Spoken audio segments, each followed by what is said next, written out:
is Valley News Live at 4. We have an update on a story we were the first to bring you last week. Good afternoon, everyone. Wahpeton public school officials say a fifth grade classroom activity was meant to be a teachable moment, but wasn't handled properly. We were first alerted to the situation by one of our viewers last Tuesday. She said the students were made to reenact the arrest and death of George Floyd. Valley News Team's Mike Morgan has more on what was said this afternoon. Mike. Stacy, elementary school principal Jake Dodge says during their investigation they reached out to the concerned community member and met with the individual. Shortly after, the teacher and students in the classroom were interviewed about what happened. The investigation found that many of the students' stories confirmed what the concerned community member was alleging. And according to the elementary school principal, the fifth grade teacher and her students were discussing what happened to George Floyd. The students did have their hands behind their back and they were on the floor. Students said that they were asked to then stand up and check their pulse so they could see that the position they were in did affect their breathing and how they felt as an individual. Jacobson said as an educator, sometimes we're caught up in the moment, and when asked, the kids asking questions, and they do their best to talk them through it. He described the teacher in this case, Barb Michelson, as a soft-spoken and well-respected teacher in the district. Now, Jacobson says he doesn't want teachers to be afraid to talk about controversial topics, so the district is now putting together a plan to be sure teachable moments are handled properly. Stacy?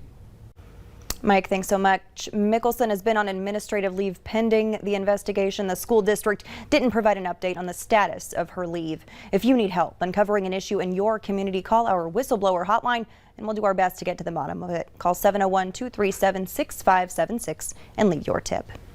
Happening right now, the fight to keep a West Fargo man's memory alive while promoting organ donation continues for a local family. 22-year-old Cameron Bolton died in a car crash near Mapleton in 2018, but he's gone on to save several lives through organ donation. Now Cameron's memory will live on through a new park in South Fargo. Taking a live look here at Urban Plains Park, the future site of the Garden of Healing. Bolton's mom, Sarah Fisher, and her husband, Arlen, had been proposing this garden for weeks before it was finally approved last month. Fisher says the garden will bring closure and peace to other families of organ donors and recipients, as well as the community. Fisher says with a large amount of trauma felt by many over the last 13 months, this will be a place of healing for anyone in need. The garden is expected to cost $15,000. Good news for Bison football fans. NDSU Athletic Director Matt Larson has confirmed the Bison football games will be at full capacity and tailgating is back for the fall season. This comes after an unusual spring football season where capacity in the Fargo Dome was limited and tailgating wasn't allowed at all. Larson says they decided to make the change after North Dakota's COVID restrictions were lifted. The Bison are set to return to the field on September 4th with their season opening game against Albany. Now here's Hutch with a first look at your forecast. Hutch. What a great way to start the work week. Good evening, Stacy. I got to tell you, the temperatures are lovely out there. A little bit of wind, but we started out on a cool note this morning. We've made it all the way up after starting in the teens and 20s to the mid and even a few upper 50s. Jamestown 57. It's cooler in Wadena and Bemidji up to Baudette, where we have low 50s there. A few stragglers of clouds in central Minnesota and portions of Lakes Country near Otter Tail County for this evening. Expect temperatures to be in the 50s, then at or just after sunset will quickly fall into the 40s. Dry air cooling quickly. Another cool night in store in Grand Forks. Similarly, clear skies, light wind, beautiful conditions. Just have that jacket for your evening plans if they get beyond sunset. Will cool into those chilly 40s. I'll have details on a warm-up that will carry us through the week. If you like spring-like weather, we've got you covered. I'll have details on how warm we get, and we'll talk about our next chance of rain here in a few moments. That sounds fantastic. Thanks, Hutch. New developments this afternoon in the murder of a Moorhead taxi driver. A teenage girl has been charged in connection to the murder of Abdullahi in Moorhead last week. Police say a 17-year-old from Fargo is being held at the West Central Juvenile Detention Center, accused of aiding and abetting several charges. Those charges include conspiracy to commit aggravated robbery, attempted aggravated robbery, and second-degree murder. The teenager admitted to planning several armed robberies with her roommate Willie Sparkman on May 4th and 5th. She told police she gave Sparkman a knife to use in the robberies and says she didn't know he had a gun. The two claim they committed the robberies for rent money and didn't intend to kill the taxi driver. The man accused of breaking into multiple garages in Moorhead over the weekend has been charged with 3 counts of second-degree burglary. A resident's tip led to the arrest of 52-year-old Alton Harper on Saturday. Police searched his car and found several stolen items as well as a crowbar. Homeowners confirmed those items were taken from their garages. Flames trapped people in the second story of a downtown Fargo building this morning, and fire crews came to the rescue. Crews rushed to the scene in the 300 block of 7th Avenue North around 6 this morning. You can see serious damage to the front of the house by the door, and that forced people to stay upstairs. Firefighters got into the home and stayed with those people while other crews put out the flames. No word yet on the cause. 2 people are recovering after getting pinned under an ATV over the weekend. Someone in the area heard the crash and called the sheriff's office on Saturday night. A 58-year-old woman was driving the four-wheeler and made a sharp turn, causing it to roll. She and a 59-year-old man were thrown from the ATV and pinned underneath. The person who reported the crash was able to get the four-wheeler off of them. They were both hospitalized. Deputies say alcohol was a factor. You can walk in and get your COVID vaccine in Grand Forks, no appointment necessary. Grand Forks Public Health has opened up a pop-up COVID vaccine clinic at the 32nd Avenue location of Hugo's. Shots will be available on Mondays from 10 a.m. to 2 p.m. and Thursdays from 2 to 6 p.m. A growing number of Americans living overseas are flying back to the U.S. to get vaccinated, as the wait for a shot abroad can be long and frustrating. Ian Lee reports from London. Just before Turkey shut down the country to stop the spread of COVID, American Amy Goldsmith, living in Istanbul, saw an opportunity back home in Virginia. Because the situation in Turkey was so bad, I basically didn't leave my apartment for 3 weeks. She's one of many Americans flying thousands of miles back to the U.S. to get vaccinated. Because of the way the global supply has been allocated, Americans have this incredible opportunity, and I feel that that kind of privilege cannot be wasted. Connecticut residents James and Diane Charney got tired of waiting at their home in the Italian countryside. We were not eligible in Italy up till the time we left. We were too young. We were really old, but we weren't quite old enough. Europe's vaccine rollout has been plagued by disruptions. Just over 10% of all Europeans have been fully vaccinated. Compare that to more than 34% of Americans. And when we saw how well the vaccine rollout was happening here, it was very impressive.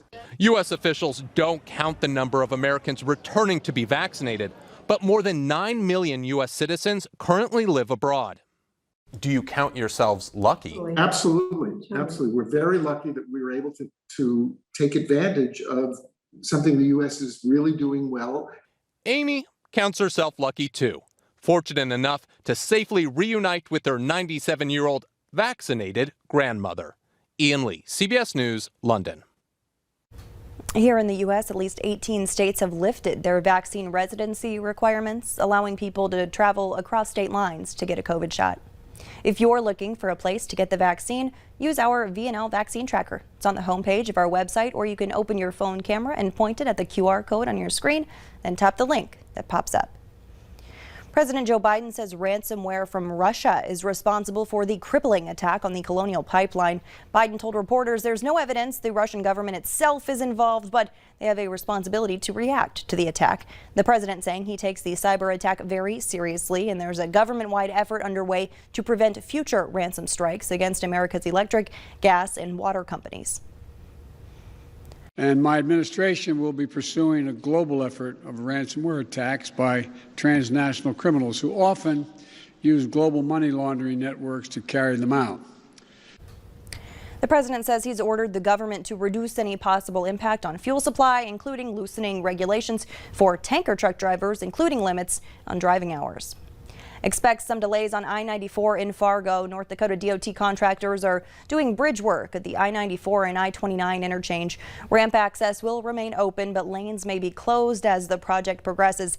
Speeds are reduced to 45 miles per hour. Once the work near the tri-level is done, the project will move to I-94 at 45th Street and 9th Street East. Speeds will be reduced to 25 miles per hour during these two phases. That work is expected to take until mid-August. You can also expect delays on I-29. Crews will be working on both directions of the interstate from 32nd Avenue South to 19th Avenue North. There will be some lane closures and the speed limit will be reduced. That project will only take about a week. The Fargo Police Department is raising awareness about suicide and mental health. The department's community engagement team just unveiled a video called Break the Silence. This past year, 2 local students lost their lives to suicide. The video focuses on prevention and education and will be a free resource to local schools and community members. You can catch the film at a screening tonight at Fargo City Hall. It starts at 5 p.m. Davies High School has officially broken ground on its new turf field. Construction is set to begin next Monday, and the project is expected to be finished by the end of July. The $1.3 million turf field is being privately subsidized after a fundraising effort by parents. Turf field gives several advantages to athletic teams and other co-curricular activities, particularly in the event of bad weather or prolonged winter weather. Davies principal Troy Cody says the new field has been in the works for years. People know that we're one of the last schools in the area to have just grass field. And so we've been working hard at it over the last couple of years to get a turf. The turf will also have expanded practice space for soccer, football, track, cross country, softball, and baseball. It's National Police Week, and the names of the fallen officers honored this year have been added to the National Law Enforcement Memorial in Washington. This includes Grand Forks police officer Cody Holty. Holty was shot and killed last May. He was serving an eviction notice when the suspect came out of a bedroom and started shooting. Holty has since been honored with the Purple Heart, Medal of Honor, and Wayne Anderson Meritorious Service Award. Straight ahead, tips to cut your growing bills as prices continue to rise on just about everything. And a frosty start today, particularly up near Rolla, where it was 19 degrees. Not much warmer in Devil's Lake and Grand Forks at 23. Sunshine going to work. We have mid-50s across much of the Red River Valley and eastern North Dakota. We'll have details on a warmer work week coming up. Join me. Your forecast is next.